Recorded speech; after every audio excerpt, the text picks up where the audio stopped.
Mike Tyson, beyond being the international legend he is today, is also the hero of many who have been bullied in school for fulfilling one of their greatest fantasies: standing up to their tormentor. The sweet taste of victory could become ecstasy if you obtain it from someone who took advantage of the innocence of your youth to mock you, even when you had already left that innocent child behind. Welcome. In today's video, I invite you to take a journey back in time to the glorious night when Mike Tyson stepped into the ring with his tormentor and taught him the lesson of his life. I hope you bring an umbrella, because a brutal rain of blows is forecasted that you won't want to get splattered by. As of today, Carl Williams is a former professional boxer who had a decent career, bordering on mediocre. With his debut in '82, his introduction to the world of punches had happened long before in a clandestine manner. His skill in the noble art of fists drew the attention of his peers, as he remained undefeated during his first 15 fights and was only stopped on May 20th, '85 by Larry Holmes. Depending on the severity of that cut by the eye, good combination by Holmes. Carl can't get careless now. Stops Larry from running. Holmes defeated him by unanimous decision at the end of 15 rounds in a fight for the International Boxing Federation's World Heavyweight title. Shortly after, a second defeat would come at the hands of Mike Weaver. Williams. Weaver is hurt. Round 2. 1:14 to go in the round. And down goes. But he would continue accumulating victories with a list of opponents filled with significant names like James Tillis and Trevor Berbick, making him look like the next great rival to beat. Interestingly, the fight I'm about to tell you about is not the first time Tyson and Williams faced each other in the ring. The two squared off in late July and early August of '83 in White Plains, New York. At that time, Tyson was just a 17-year-old amateur, and Williams was already a 23-year-old professional with a record of 11 wins and 0 losses. Fortunately, these sparring sessions were recorded, and HBO showed bits and pieces of them before their professional encounter.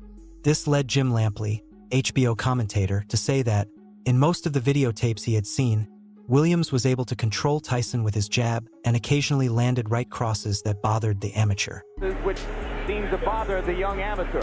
But you also saw the beginnings of the peekaboo style, able to control Tyson with his jab and occasionally landed right crosses. But on the night of July 21st, '89, at the Atlantic City Convention Center, New Jersey, Mike Tyson no longer stepped into the ring as an amateur. It was his second defense of the Ring magazine's heavyweight title, the sixth defense of the International Boxing Federation's heavyweight title, the eighth defense of the World Boxing Association's heavyweight title, and the ninth defense of the World Boxing Council's heavyweight title. This made Tyson, the great knockout machine, enter the ring as the youngest heavyweight champion in history, and Williams was little more than his challenger. Williams entered the fight as the #1 heavyweight contender of the International Boxing Federation. His plan was to work behind his left jab and tie Tyson up whenever he came in. While theoretically possible, practice was what generated high expectations. Williams' professional record already stood at 22 wins, with 17 of them by knockout in 5 rounds or less, and 2 losses. It seemed nothing compared to Tyson's 36 consecutive victories, 32 in the first round. Statistically, this would be a true massacre. Under the supervision and wisdom of Randy Newman, both fighters came out of their corners ready to battle. Tyson's left was the first to break the ice. Quickly, the fight escalated to close-quarters exchanges. Williams' corner are sincerely... This is so resilient here. Perhaps Carl thought he could dominate Tyson as he did 6 years ago. But nothing would have prepared him for what was to come. With Newman putting distance between the fighters after each clinch, Tyson cleverly changed his offensive approach.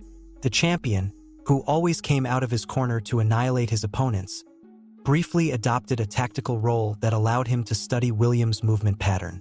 By the time he had gathered enough information, it was time to go back into massacre mode. A fearsome left hook sent Williams to take a brief break on the canvas. His body fell inert, and his torso was held by the ropes. Otherwise, he would have been thrown out of the ring.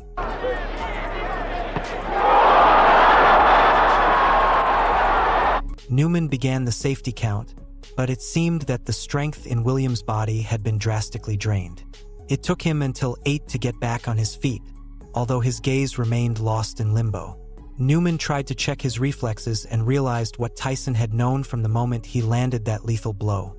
The fight was over. By the time Williams reacted, he was indignant at Newman's decision. Tyson attempted to shake his hand as a gentleman, but his rival's attitude made it practically impossible. By the time he was reached by his corner, the still undisputed champion was overwhelmed by his team's celebration. Despite their rivalry from years ago, both fighters shared a hug that seemed to mark the end of the rivalry. But almost instantly, Williams confronted Newman to challenge the decision he had made while Tyson was already heading out of the ring. Quickly, the fighting ring turned into a real circus. With an irreversible decision, there was no protest that could resume the fight. If you've made it this far, I thank you. Did you enjoy the story?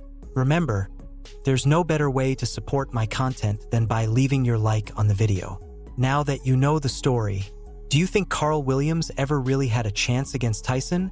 Or was it just the sports press's eagerness to find a good rival for the youngest heavyweight champion in history? I'll read you in the comments.